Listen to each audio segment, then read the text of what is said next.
என்னைக்கு வேணும் சொல்லிட்டா புறம்போக்கு வேலையை காமிக்காத எனக்கு. நான் சொல்றேன். அன்னைக்கே வந்து ஆபரேஷன் பண்ணது கூட சேர்றா புறம்போக்குன்னா எவ்வளவு காண்டாகிறாரு பாத்தீங்களா?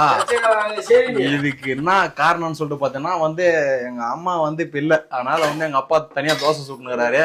ஒரு தோசை கூட ஊத்தி கொடுத்து துப்பில புள்ளை பெத்துட்டேன்னு சொல்லிட்டு வயிற்றுச்சுலுகிறாரு. ஆனா வீடியோ எடுத்து முடிச்ச பேரு ஊத்துன்றது அவருக்கு தெரியாது போச்சு.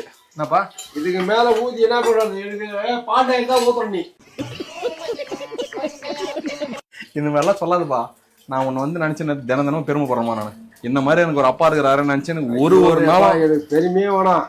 இன்ஸ்டாகிராம்ல நான் ஒரு ஃபாலோவர்ஸும் வாங்குறேன்னா அதுக்கு காரணம் எங்க அப்பா தான். அதுக்கு காரணம் எங்க அப்பா தான் வளர்த்து விட்டவரு.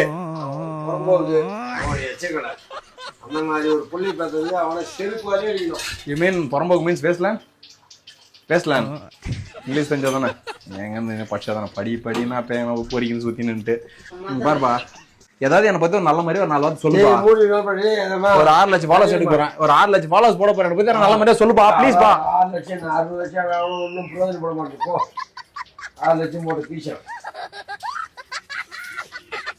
ஒரு தாய் குட் மோட்டிவேஷன். ஆளாளுக்கு புறம்போக்கு பண்ணிருக்காங்க. ஏன்னா ஆளாளுக்கு புறம்போக்கு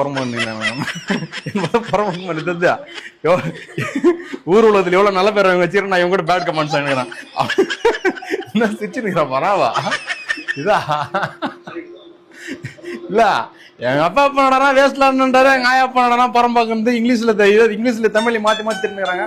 மனடியில் போனா அவர் பக்கம் புறம்போக்குன்னு சொல்லுவான்.